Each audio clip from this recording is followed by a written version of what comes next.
मी दिनेश महादूरशेठ ठाकूर, प्रभाग क्रमांक 1 क मधून उमेदवारी भरलेली आहे मशाल या चिन्हावरती. आणि या निवडणुकीत आम्ही एक नवीन पर्याय आणि नवीन एक विजन घेऊन या उतरले असल्यामुळे उत्साहाचं वातावरण आहे. प्रस्थापित जे राजकारणी होते त्यांची नीव हलवणारी व्यवस्था आहे. एकाधिकारशाही न राहता संघटित पद्धतीने ही इलेक्शन होणार आहे किंवा मतदारांना 4 पर्याय मिळाल्यामुळे त्यांना पाहिजे त्यांना ते वोट देऊ शकतात. या प्रस्थापितांनी सर्व पक्ष आणि त्यांच्या कार्यकर्त्यांना दाबून त्यांचं म्हणजे खच्चीकरण केलेलं आहे. नमस्कार प्रेक्षकांनो, एस न्यूज महाराष्ट्राच्या बातमीपत्रामध्ये पुन्हा एकदा मी आपल्या सर्वांचं स्वागत करतो. आत्ताच काही महिन्यापूर्वी नगरपरिषद नगरपालिका यांची निवडणूक प्रक्रिया पार पडलेली आहे. चांगल्या प्रकारे बऱ्याचशा उमेदवारांनी आपल्या विजयाला गवसणी घातलेली आहे. आता सध्या महाराष्ट्रामध्ये 29 महानगरपालिकेची निवडणूक होऊ घातलेली आहे. या संदर्भामध्ये आपण नवी मुंबईतील जे सुरुवात आहे दिघा या ठिकाणी आपण आलेलो आहोत महापालिका संदर्भामध्ये चर्चा करण्यासाठी. आपल्यासोबत एक असं व्यक्तिमत्व आहे की त्यांच्या वडिलापासून त्यांनी सामाजिक कार्य केलेलं आहे आणि त्यांची दिघा परिसरामध्ये चांगल्या पद्धतीने अशी ओळख आहे. असे आपल्यासोबत स्वतः उमेदवार जुळलेले आहेत प्रभाग क्रमांक 1 मधून. सर, सर्वात प्रथम आपला परिचय आमच्या प्रेक्षकासाठी. नमस्कार, मी दिनेश महादूरशेठ ठाकूर, प्रभाग क्रमांक 1 क मधून उमेदवारी भरलेली आहे मशाल या चिन्हावरती. आणि या निवडणुकीत आम्ही एक नवीन पर्याय आणि नवीन एक विजन घेऊन या उतरले असल्यामुळे उत्साहाचं वातावरण आहे. तर आता सरांनी सांगितले सरांचा परिचय. सर, ही जी प्रभाग रचना आहे मुळामध्ये, आता पहिलं वार्ड रचना होती, आता प्रभाग रचना झालेली आहे. या प्रभाग रचनेकडे तुम्ही एक उमेदवार म्हणून कशा पद्धतीने बघताय आणि लोकांचा तुम्हाला कशा पद्धतीने रिस्पॉन्स आहे? नक्की तिथे प्रस्थापित जे राजकारणी होते त्यांची नीव हलवणारी व्यवस्था आहे. एकाधिकारशाही न राहता संघटित पद्धतीने ही इलेक्शन होणार आहे किंवा मतदारांना 4 पर्याय मिळाल्यामुळे त्यांना पाहिजे त्यांना ते वोट देऊ शकतात. अशा पद्धतीने कुठलाही पैशाचं किंवा याचं राजकारण होण्यासाठी त्याच्यावरतीही आळा बसण्याची ही प्रक्रिया असून हा प्रयोग चांगला आहे. जसं की आता आपण पाहू शकतो की आपला प्रभाग 1 क्रमांक आहे बऱ्याचशा विकासापासून वंचित राहिलेला आहे. आता तुम्ही महानगरपालिकेची निवडणूक लढवत आहात, तर येणाऱ्या काळामध्ये उद्या चालून भविष्यात तुम्ही जर नगरसेवक झालात तर या प्रभागाकडे तुम्ही कशा पद्धतीने लक्ष देणार आहात? नक्कीच ह्याच्या पूर्वीच्या नगरसेवकांनी रस्ते, गटार, खड्डे याच्यापेक्षा पुढे मला वाटतं काहीच विकास केलेला नाही आहे. जो की मूलभूत सुविधांसाठी आपण नगरसेवक निवडून देतो त्याच्यामध्ये आरोग्य क्लिनिक म्हणजे बेसिक म्हणजे आरोग्य झालं, शिक्षण झालं, रोजगार झालं, परत योजना झाल्या ज्या महिला, वृद्ध, अपंग, म्हणजे विद्यार्थी या सर्वांसाठी असतात, त्या मला इथे कुठेही पोचताना दिसत नाही. तर त्यांना त्या गोष्टी मिळवण्यासाठी रानरान करावे लागते. मात्र त्यांच्यापर्यंत या व्यवस्था न पोचल्यामुळे अजूनही त्या परिस्थितीमध्ये लोक खूप लाचार आहेत. आणि आता तुम्ही बघतात की इलेक्शनमध्ये ज्या रॅलीज निघाल्या त्याच्यामध्ये थोड्या पैशासाठी बिचारे इकडे तिकडे फिरत होते. मग ही परिस्थिती कुठेतरी बदलली पाहिजे म्हणून कोणीतरी एक पर्याय या व्यवस्थेला बदलण्याचा आणला पाहिजे. आणि आम्ही तोच पर्याय घेऊन आपण लोकांमध्ये जातो आणि सांगतो लोकांना की हेच खरे तुमचे मुद्दे आहेत, या विषयांवरती तुम्ही लोकांना किंवा उमेदवारांना प्रश्न विचारले पाहिजेत. आणि आम्ही ते त्यांना समजवण्यासाठी, ते सांगण्यासाठी एक आमचं एक प्रकारचं आंदोलनच आहे. जरी आज आम्ही निवडणुकीत एक नवीन चेहरे असलो तरी आमचे विचार आणि आमचं प्रयत्न हा प्रामाणिक आहे आणि विकासाच्या दिशेने घेऊन जाणार आहे. आणि याला लोकांनी नक्कीच उचलून घ्यावं, कारण की हे आज आपण निवडलं नाही तर पूर्वीचंच राजकारण चालू राहील. नक्कीच खूप अवघड आहे. या प्रस्थापितांनी सर्व पक्ष आणि त्यांच्या कार्यकर्त्यांना दाबून त्यांचं म्हणजे खच्चीकरण केलेलं आहे. या संघर्षाच्या वेळेमध्ये जनतेच्या साईडने कोणी नाही आहेत. आता जरी पक्षांनी युती बनवली असली तरीसुद्धा अजूनपर्यंत त्यांना तयारी करण्यासाठीही वेळ भेटला नाही, कारण की एकदम शेवटच्या तासापर्यंत त्यांना एबी फॉर्म वगैरे दिले गेलेले नव्हते. त्याच्यामुळे त्यांची तयारी खूप अपुरी होती आणि म्हणून महाविकास आघाडीच्या रॅली झाल्या किंवा असे लोक हे दिसली नाहीत.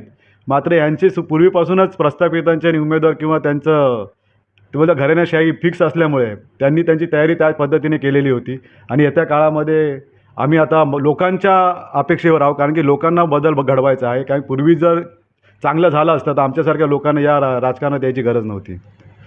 जसं की आता आपण पाहतोय आपल्या बऱ्याचशा स्थानिक कार्यकर्ते असतील किंवा इतर पदाधिकारी असतील पक्षाचे, त्यांचं म्हणणं आहे का बघा, नाली, विकास आणि गटार याच्यापेक्षा पण आपण काहीतरी वेगळं करू शकतो. तर येणाऱ्या महापालिकेमध्ये तुम्ही असा कोणता अजेंडा घेऊन लोकांपर्यंत जाणार आहात? नक्कीच नगरपालिकेतील जे उमेदवार आहेत त्यांनी एक समाजसेवा करण्यासाठी आपण उमेदवारी करतो, तर त्यामध्ये आपण आपल्या पर्सनल लेवलला काय करतो आहे कारण की एक आदर्श तुम्ही जर तयार नाही केलात की आपण आपल्या विभागात किंवा तुम्ही जर सक्षम असाल तर तुमच्या इथे एक बेसिक सुविधा जर तुम्ही एखादी तरी सुविधा सुरू केली तरी तुम्ही लोकांना सांगू शकता की आम्ही समाजसेवा करतो आहे. मात्र फक्त आश्वासनांवर समाजसेवा होत नाही, तर मुळात जमिनीवर तुम्ही काहीतरी केलं पाहिजे. या पद्धतीचा मॉडेल सेट करण्यासाठी आम्ही इथे आरोग्य क्लिनिक शिक्षणासाठी आणि आपलं कम्प्युटर क्लासेस आणि अभ्यासिकासारखे छोटे छोटे उपक्रम चालू केलेत संस्थेच्या माध्यमातून. आम्ही महानगरपालिकेत असो नक्की त्या माध्यमातून सर्व वस्तू आपल्या मंडळाच्या माध्यमातून आपल्या विभागामध्ये राबवल्या असत्या. मात्र तो मौका आम्हाला भेटलेला नव्हता याच्यापूर्वी, की आम्ही प्रयत्न नव्हता केला. मात्र यावेळेस तो प्रयत्न करून त्या गोष्टी आपल्या विभागामध्ये राबवण्यासाठी आम्ही इथे प्रयत्नशील आहोत. जसं का आता तुम्ही तुमच्या संस्थेचं नाव सांगितलेलं आहे, हे जे काही संस्था आहे त्या संस्थेमध्ये जे विद्यार्थी शिकतात त्यांना कॉस्ट वगैरे आहे का, फ्री ऑफ कॉस्ट आहे, काय सांगणार तुम्ही? नाही नाही, नक्कीच मोफत आहे. इथे गोरगरीब लोकांसाठीच आपण त्या संस्थेला इथे आणलेलं आहे. कारण की त्या संस्था ऑलरेडी ते 12 वर्ष काम करत आहेत समाजामध्ये आणि ते लोकांना मोफत आरोग्य, त्यांचे पुढचे ऑपरेशन्ससुद्धा, त्याच्यानंतर त्यांच्या शिक्षणाचा खर्च किंवा जे शिकू शकत नाही त्यांच्यासाठी क्लासेस, कम्प्युटर क्लासेस मोफत, ते त्यामध्ये बरेच प्रकारचे कोर्सेस हे मोफत शिकवले, म्हणजे महागडे कोर्सेस आहेत ते शिकवले जातात. त्याचबरोबर UPSC MPSCची स्पर्धा परीक्षेची तयारी हेही या संस्थेच्या माध्यमातून आपल्याकडे आलेलं आहे आणि इथल्या गोरगरिबांसाठी त्याचा फायदा होणार आहे आणि हेच मॉडेल आपल्याला महानगरपालिकेच्या माध्यमातून आपल्या विभागात राबवायचं आहे. समाज माध्यमावर गेल्या 2 दिवसापासून आपल्या संदर्भात एक पत्र फिरत आहे की आपण ज्या पक्षामध्ये आधी काम करत होता त्या पक्षातून आपली हक्कलपट्टी करण्यात आलेला एक चुकीचा मॅसेज असेल किंवा एक आपण दिलेला राजीनामा असेल, एक चुकीच्या पद्धतीने जात आहे, याकडे कसं पाहताय तुम्ही? नक्कीच तो आम आदमी पार्टीमध्ये मी आता अध्यक्ष होतो आणि गेल्या 2-2.5 वर्षापासून मी तिथे काम करतो आहे. मात्र इकडे आम्ही अरविंद केजरीवाल साहेबांच्या कामाचे समर्थक पण आहोत आणि होतो, म्हणून आम्ही आम आदमी पार्टी जिथे इथे काहीच नाही त्यांचं पार्टीचं, त्या पार्टीला मोठं करण्यासाठी प्रयत्न करण्याच्या पार्टीत आलो. मात्र इथे अंतर्गत जे कला आहेत, अंतर्गत जे काही जुने 12 वर्षापासून जे कार्यकर्ते आहेत ज्यांनी हा पक्ष कधी वाढवला नाही, त्यांनी कधी मी आल्यानंतरही माझंही खच्चीकरण करण्याचा प्रयत्न केला. मात्र मी कुठल्याही त्यांच्याविषयी टीका टिप्पणी करता म्हणजे चुकीचा मॅसेज किंवा आपला अंतर्गत कला बाहेर नाही येणं, तर पक्ष वाढेल कसा याच्याकडे प्रत्येक वेळेस त्यांना मी विनंती किंवा ते माझ्याबद्दल शब्द अपशब्द किंवा माझा अपमान करतही आलेले होते. तरीसुद्धा मी पक्ष म्हणून एक अध्यक्ष म्हणून पक्षाला कुठेतरी इजा होऊ नये, त्याच्या लोकांमध्ये संभ्रम पसरू नये म्हणून मी कधीच त्याची गोष्ट बाहेर नव्हती काढली. मात्र काही आता आम्ही मागच्या मला वाटतं विधानसभा लोकसभेमध्ये महाविकास आघाडीच्या माध्यमातून प्रचार केला, म्हणजे आम आदमी पार्टीचा. कारण की आम्ही तुम्ही बघाल त्या रॅल्या सगळ्या त्यात आम्हीच दिसतो आहे आणि जे आमच्यावर टीका करतात आहे किंवा ज्यांनी आमच्याबद्दलचे पत्र किंवा वरच्या वरिष्ठांना जे चुकीच्या माहिती देऊन ते आपलं बदनामीचं कटकारस्थान करतात आहेत ते कुठेही दिसले नव्हते. इव्हन आम्ही एवढे आंदोलन केले, जेवढ्या सभा केल्या त्याच्यामध्ये त्यांनी कुठेही सक्रिय सहभाग घेतला नाही. फक्त वरती बसायचं आणि वरतून खाली आपले मेंढरा हाकतात तशा पद्धतीचं त्यांचं व्यवस्था असल्यामुळे आम्हाला म्हणजे बऱ्यापैकी खच्चीकरण झालं त्याच्यामध्ये. आणि त्याच्यानंतर आता काहीतरी निर्णायक परिस्थितीत आपण लोकांची सेवा करण्यासाठी या क्षेत्रात आलो आहोत. तर आता आपल्याला इथे जर आम आदमी पार्टीचे आतून समर्थन नाही होत आहे, लोक आपले एकमेकांचे पायच खेचतात आहेत, तर याच्या पुढे जाऊन आता आपल्याला काहीतरी निर्णय घेतला पाहिजे.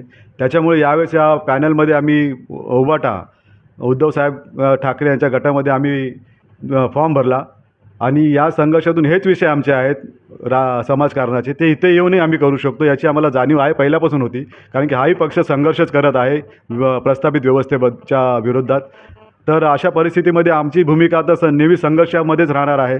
त्याच्यामुळे हा विषयी हे जे प्रचार करतात ते चुकीचा, तर त्यांना मला विनंती आहे त्यांना की अशा पद्धतीचं विषय न करता, कारण की पुढेही तुमच्या पक्षात चांगले नेते किंवा उमेदवार येणार आहेत, तर त्यांच्याही मनात अशा प्रकारची भावना येऊ नये की माझ्यासारखी, जसं की मला आता हे मी एवढं सगळं तन मन धनाने सगळं करूनसुद्धा जर अशा गोष्टी होत असतील माझ्याबद्दल ते चुकीचं आहे. किंवा पुढे येणारा व्यक्ती तिथे आमच्यासारखा जरा जो समर्थ आहे आर्थिकदृष्ट्या किंवा सामाजिकदृष्ट्या तो इथे येताना विचार करेल. याला जोडून एक माझा आपला दुसरा प्रश्न आहे. महापालिकेमध्ये बऱ्याचशा अशा युती आघाड्या होत आहेत, तर प्रभाग 1साठी किंवा नवी मुंबईसाठी आपली उभाटाची कुणासोबत बोलणी चालू आहे का? हो, नक्की समीकरणं जोडण्याचे प्रयत्न चालू आहेत. कारण की आता बरेच ठिकाणी महाविकास आघाडीच्या युती झालेल्या नाही आहेत, तशीच आता इथे झालेली आहे. मात्र इथे अजूनपर्यंत एक वंचितच एक पक्ष असा आहे की जो आता बाहेर आहे, त्याच्यामुळे तोच एक आणि काँग्रेस वगैरे त्यांच्या सर्वांशीच तशा. त्यांच्याकडून तुम्हाला सकारात्मक परिस्थिती आहे थोडक्यात? हो, नक्कीच आहे, सर्वांचं आहे. कारण की सर्व एका निर्णायक भूमिकेत येण्याच्या प्रयत्नात आहेत आणि त्या येण्याच्या म्हणजे प्रयत्नासाठी काही सार्थक होईल त्या गोष्टी करण्यासाठी सर्व सक्रिय म्हणजे सहभाग दाखवतात आहेत. एक माझा शेवटचा आपल्याला प्रश्न आहे. दिनेश माधुसेठ ठाकूर यांचं येणाऱ्या काळात जनतेला काय आव्हान असणार आहे? दिनेश ठाकूरला लोकांनी काय म्हणून निवडून द्यावं, काय सांगणार थोडक्यात?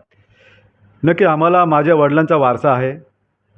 माझे वडील समाजसेवक होते. त्यांनी भरपूर दानधर्म केलेला आहे. पहिले नगरसेवक पण होते कळव्याचे. त्यावेळेस त्यांनी त्यांच्या स्वतःच्या खर्चातून बरेच कामं उपक्रम केलेले आहेत, जे की निधीचे वाट न पाहता. मात्र आता व्यवस्था आणि जागा आणि सगळं समीकरण बदललेले आहेत. खूप मोठ्या प्रमाणात लोकांना गरज असते व्यवस्थेची, तर तेवढा आपण पुरू नाही शकत. मात्र महानगरपालिकेतून आपण या सर्व गोष्टी तुमच्यापर्यंत आणण्याचा प्रयत्न करणार आहोत. त्यासाठीच आम्ही एक मॉडेल म्हणून आपलं हे छोटंसं उपक्रम केलं होतं, शिक्षण, आरोग्य आणि क्लासेसचं. ते एक आम्ही समजा इलेक्शन झाल्यानंतरही ते चालूच राहणार आहे. मात्र आम्ही महानगरपालिकेतून जर तुम्ही आम्हाला पाठवलं तर तिथून नक्कीच या गोष्टी आपल्या प्रत्येक मंडळाच्या माध्यमातून आपल्या विभागामध्ये आपण राबवणार आहोत. हे होते शिवसेना उद्धव बाळासाहेब ठाकरेचे अधिकृत प्रभाग क्रमांकचे उमेदवार दिनेश माधुसेठ ठाकूर यांनी सांगितलेलं आहे की या दिघ्यामध्ये जर एक हाती जर शिवसेनेची सत्ता असेल दिली तर आम्ही येणाऱ्या काळामध्ये दिघा महापालिकेचा चेहरा बदला बघू. आणि त्यांनी यासोबत हे पण सांगितले आहे की इथे जी घराणेशाही चालत चाललेली आहे, फोपात चाललेली आहे, ह्याला जर कुठं मात करायचा असेल त्याचा एकमेव पर्याय उद्धव बाळासाहेब ठाकरे असेल. आणि त्यांना मी असा एक प्रश्न केला होता की बाबा तुम्ही जे निवडणूक लढवत आहे, युती आघाड्या महाराष्ट्रात बऱ्याच प्रमाणात होत आहेत, आपल्या नवी मुंबईमध्ये पण होत आहेत, असा मी त्यांना प्रश्न केला होता. त्याच्याबद्दल त्यांनी सांगितलेलं आहे की आमची आता सध्या स्थितीमध्ये वंचित बहुजन आघाडी असा एकमेव पक्ष आहे की तो विरोधी पक्षाची भूमिका बजावते. म्हणून त्यांची बोलणी प्राथमिक सत्रामध्ये वंचित बहुजन आघाडीसोबत चालू आहे असे त्यांचं म्हणणं आहे. आणि येणाऱ्या काळामध्ये त्यांनी असं पण सांगितलेलं आहे की आमचा जो हा प्रभाग आहे, आमचा जो वार्ड आहे, एकदम सुजलाम आणि सुफलाम करण्याच्या दृष्टीने या प्रभागामध्ये त्यांनी निवडणूक लढण्याचा निश्चय केलेला आहे. आणि त्यांनी एक शेवटी भावनिक आव्हान पण केलेलं आहे की त्यांचे जे वडील होते माधुसेठ ठाकूर यांनी समाजामध्ये कशा पद्धतीनं काम केलेलं आहे, तोच वारसा मी पूर्ण घेऊन जाण्याचा प्रयत्न त्यांचा मुलगा म्हणून करत आहेत असे त्यांनी आपल्या मनोगतात सांगितलेलं आहे. धन्यवाद सर, आमच्या एस न्यूजच्या महाराष्ट्र चॅनलला आपण सविस्तर प्रतिक्रिया दिल्याबद्दल. धन्यवाद. सात आमची यस न्यूज महाराष्ट्र चॅनलला लाईक करा व सबस्क्राईब करायला विसरू नका.